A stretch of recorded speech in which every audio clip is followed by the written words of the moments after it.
been invited. And of course, I'm going to freaking Tombstone this weekend, or I would be definitely hoping to come there. I've got to make it a point to come to one of your investigations. But what all happens when somebody, comes to one of your investigations?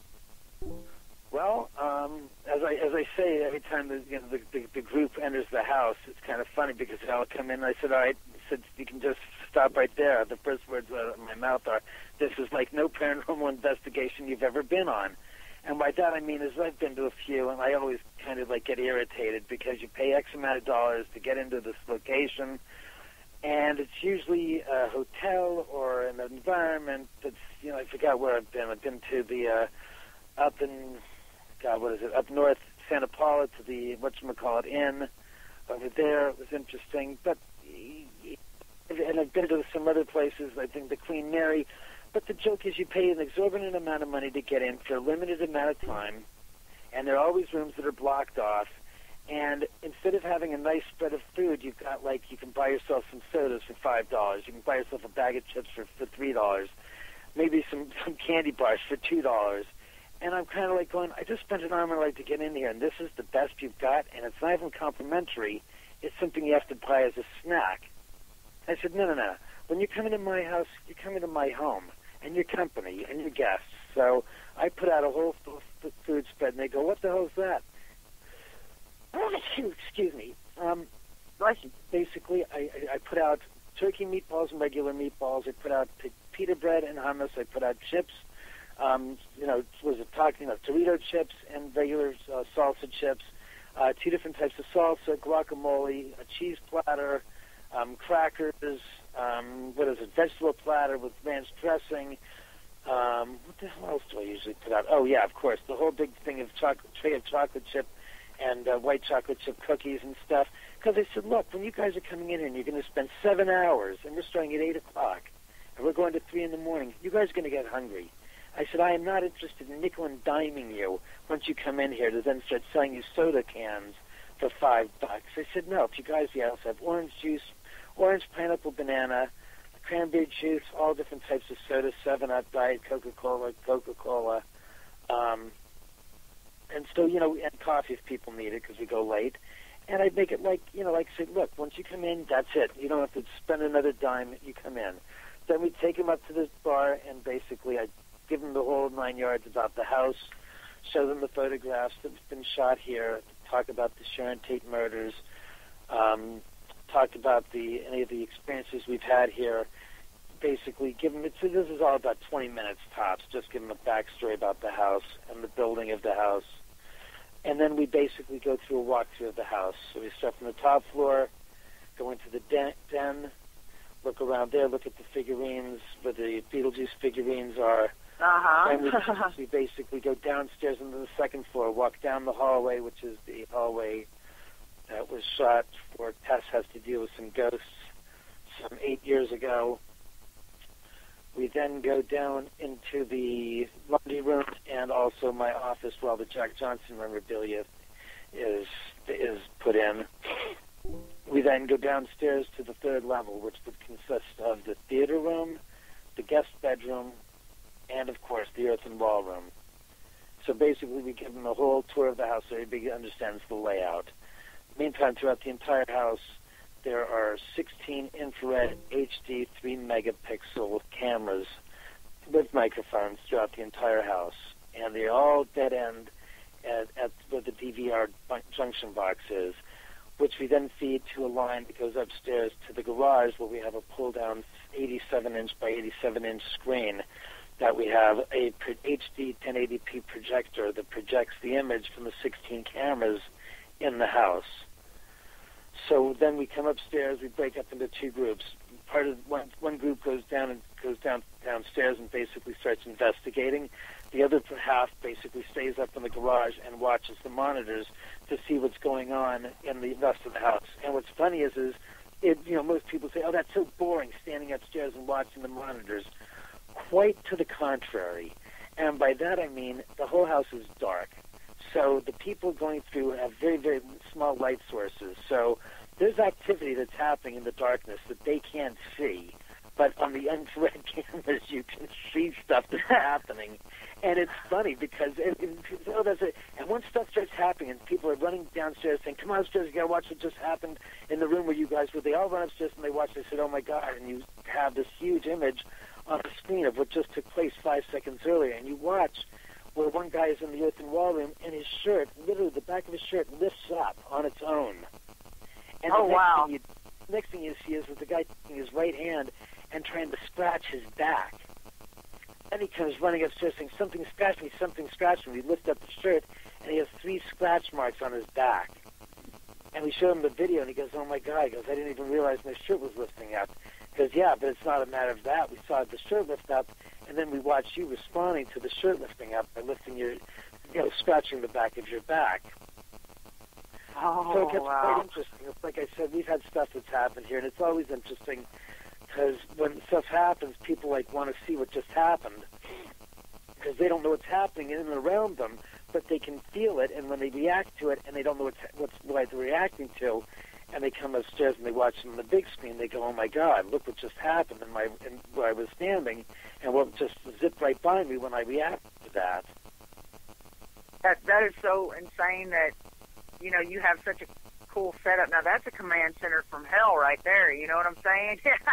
You can go up there and do the big screen, not look at some little bitty tiny HP monitor that you got on your 8-camera system. You got 16 of them. And what an experience, though. I mean, especially just the whole the history of the area in itself is cool. The things that have happened to you, your experiences, everyone else that I know it's not a, what do you call it, provoking type seance. It's very peaceful. No. It's very peaceful and respectful. Yeah, I know. I've seen that about you. You're very respectful to the spirit. Well, what we do is beyond, then we switch, I was going to say, to finish the evening, what we do is we switch the groups out, so that the other 10 can go, the other 10 people go downstairs and do their routine. And then after that happens, then what I like to do is like I said, you have 7 hours. It's not like, I let them do that for a half an hour, 45 minutes. Then we basically bring them back, and then we basically let the groups decide what they want to do. If they want to do the seance next, if they want to break up into smaller groups and go investigating around the house and do EVP sessions in different parts of the house, which usually happens on its own. It's amazing. We'll have like 15 to 20 people that are total strangers for the most part. There might be a pair of people, here and there that are together, but a lot of individuals, and they end up all meshing together, and it's amazing how people just, I can't say it, but they just end up, grouping together in little groups here, and they end up going and doing EVP sessions, and they bring the recorders, and if the people haven't brought equipment, we provide them with equipment to investigate, and they can take pictures, whatnot, and then if the group decides to say, look, we want to do a 45-minute seance, what we do is, okay, we'll do the seance, and what we do is we get as many people as we can. I think the table sits 8 or 10 lit on the table, and just sees who's present, who wants to manifest. They always put down at least 3 little voice recorders, digital voice recorders on the table. Usually we're videotaping it as well, just in case somebody's questioning, is there anybody putting themselves close, speaking into the mic when that EVP was recorded, because I hate people saying things weren't legitimate. Then basically she does the seance, and people's questions get asked, and stuff, like I said, we've had the candles, literally one of the 3 candles has raised its flame 7 inches and then come down to basically extinguish itself after about 10 seconds on an incremental level. Watching the other 2 are just fine. It's going down till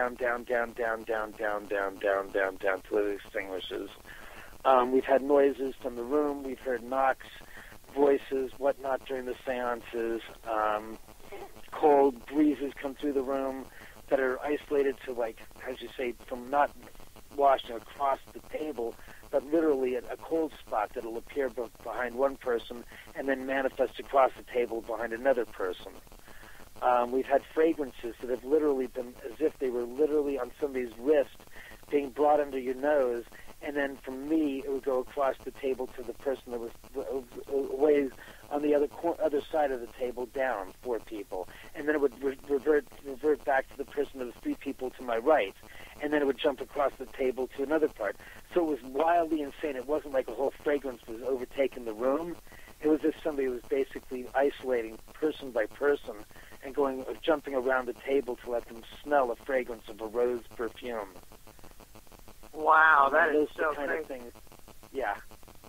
And EVPs, you say, out the wazoo, like, I mean, just like crazy EVPs, Class A all the way. Oh, yeah. I'm not talking about something that has to be then put through. Look, I'm not a fan of the Frank's box. I'll just be blunt. I think it's somebody's idea of making money off of people that are interested in the paranormal field. No offense. I've never felt that strongly about them. And here's the reason why. If you're a skeptic, you can tear it to shreds. And if it's just one more thing that a skeptic can tear to shreds, and I say, look, I want to take something out of the equation. I want to take out doubt. I want to take out the curiosity of there's another instrument that you're using that could be defrauded immediately.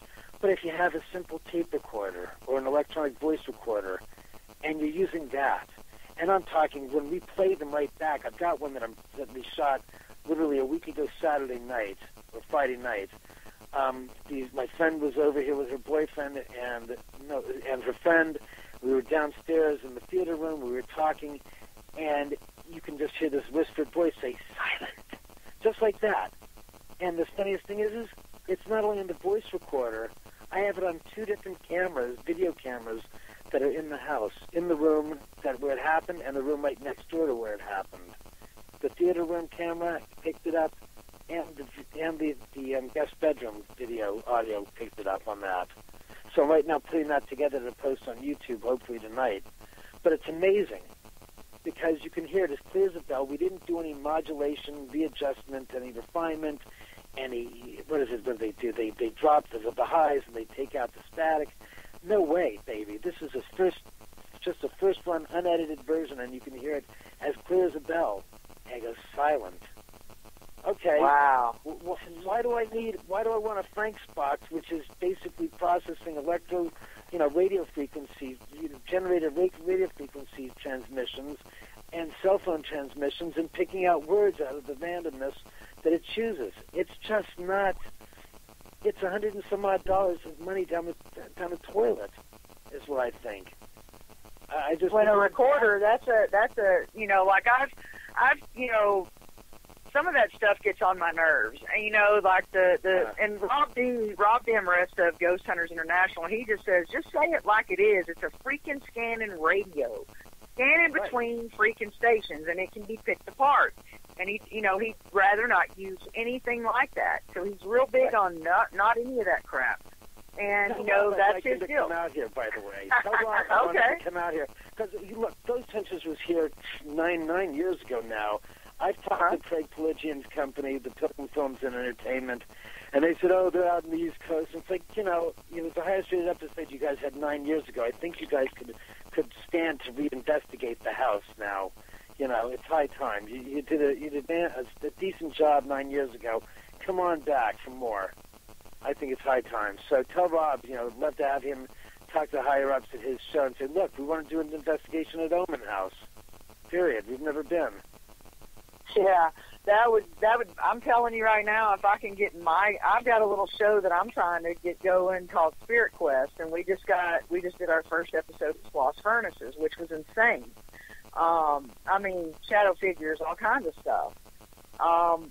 But if I could get my group out there with Rob D, wouldn't that be the coolest thing ever? So yeah, I'll definitely pass on that message to Rob because he's not big on that. He said the digital recorder, just like you, is foolproof.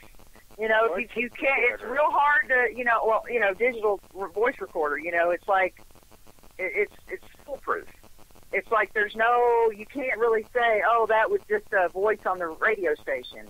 That was just a voice out of an algorithm. That was just a word that sounded like something because you wanted it to sound that way. Or you were trying to get some sort of an answer.